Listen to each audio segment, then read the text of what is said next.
falling back into you. Good morning, guys. It is the 20th. I signed up for a 5K thing to get me in shape. As you guys know, I am not in shape. February 23rd, 2016 was just supposed to be a normal day. A few days before, I had entered into the 2016 Pittsburgh 5K run, and I was just going to the YMCA to train. But that training session didn't really last that long. Me, a perfectly healthy, fine 13-year-old kid, suffered a stroke, and that was 2 years ago. Hello everyone, welcome back to another video on my YouTube channel.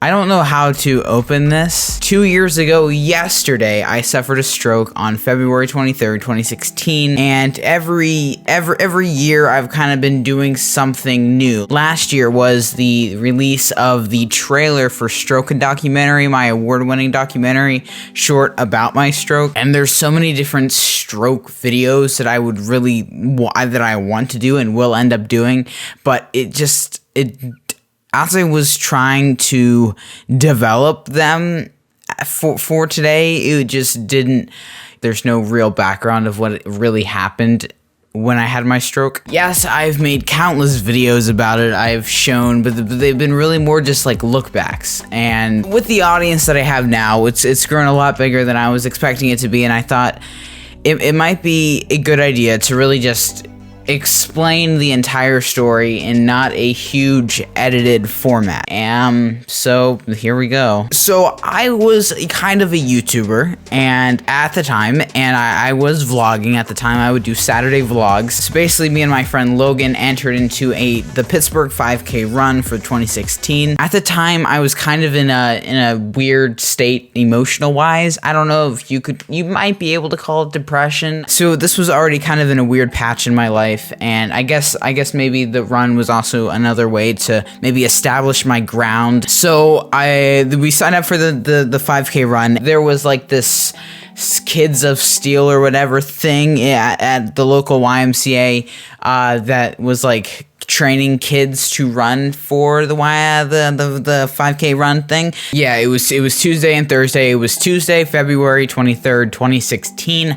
We all went. Okay, it was perfectly fine. My mom wasn't there, so Logan's grandma was watching us while we were running and doing the training. So basically what happened was, so they split us up into two groups, and in the gym, so like, and you know in the YMCA, how there's like a gym, and then above, there's like a running track. So basically in the gym, it was some kind of exercise, maybe it was jumping jacks or push-ups, stuff like that, and then, you know, the two different groups, so they split us up in two.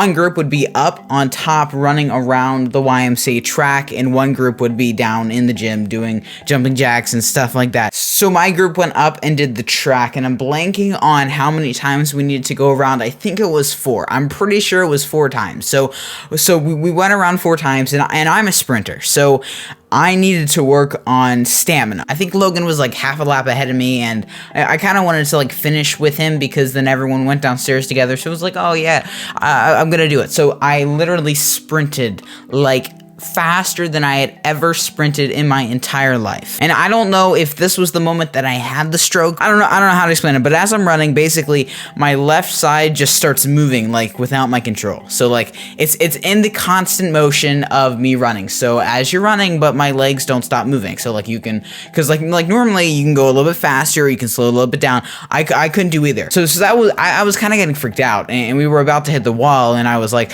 I gotta slow down. So what I did was, I basically had to like stop myself, like just halt and just stop. This is a stupid idea, but if you're having a stroke, don't go down the stairwell. So you know those stairwells where you go out and there's a couple steps and then there's like a break and then there's a couple steps more. I walked down the one and I realized, oh shoot, I'm gonna fall. And I had a concussion a few weeks back. Ironically, I don't know if that had any contribution to the stroke, but I had a concussion a few weeks back, and I knew how annoying a concussion was, and I did not want to have another concussion, so I fell forward and landed on my hands. And so what happened was, so I'm laying down on this like concrete break, like the break between the next set of stairs, and I'm just laying there. I'm trying to get up. I'm laying there for literally a good 15 minutes. There was a lot of kids that were calling me a wimp and that I should just get up. I always kind of made light of that, but at the time it hurt because I couldn't. So kids continuously keep walking by, keep mocking me, really. I think it could have been a good 15 minutes that went by before I think it was Logan that noticed that I never came out of the stairwell. Basically, so Logan noticed me, and he mentioned that I was just laying on the ground, I'm guessing, to his grandma. And then stuff just kind of happened, and I remember adults were swarming me. So a lot of adults came in, and they called the ambulance, and they were just trying to talk to me. I just kind of laid there, and they ended up calling my parents, and they were asking what was wrong, and I pretty much just like broke down in tears. The paramedics end up arriving. Finally, it felt like freaking forever. No joke. It felt like way longer than it should have happened. But I mean, they got me out. They had to carry me down the stairwell, and then they strapped me in the bed. And it was just kind of surreal. There's no better word. They wheeled me out. So we're in the ambulance. They close us all up. They stick me up with IVs. They put some oxygen ventilators. Apparently I was like 1% out of oxygen. I don't know. So they hook me up. Everything's going good.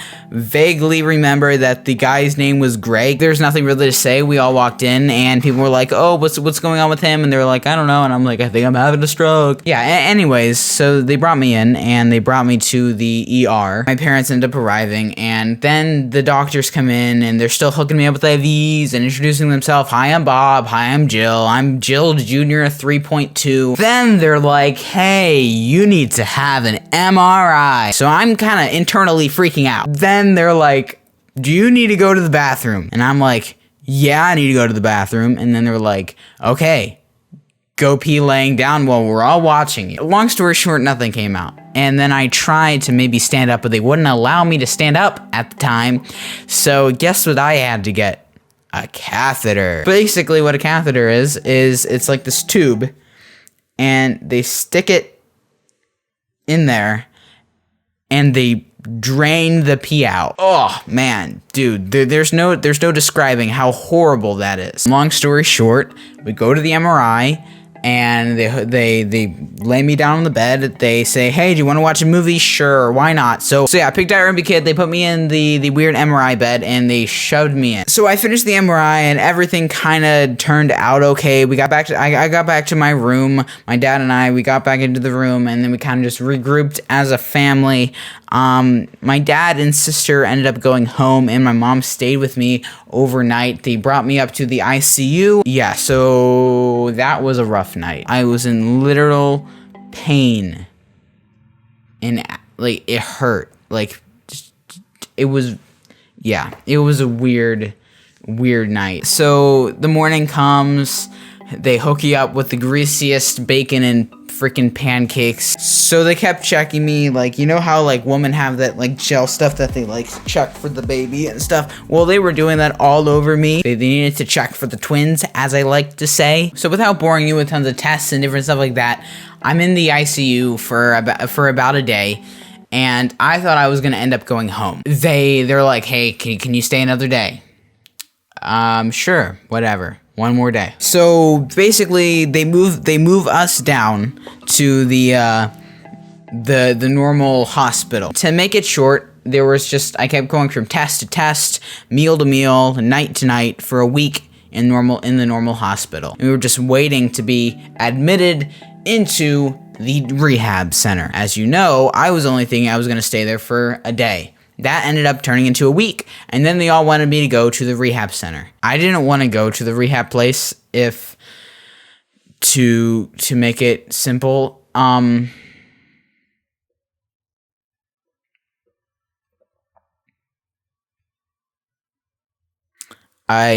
wanted to kill myself. So, there's that.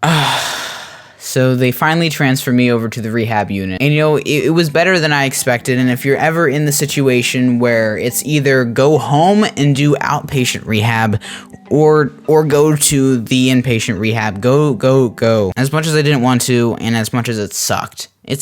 Like, it truly sucked. I needed it. And so I'm there for a month. And basically my entire schedule was to go, 3 times a day to different therapies. I had speech therapy, physical therapy, and occupational therapy. It eventually became a new normal. It sucked because there was bedtimes of 10 o'clock.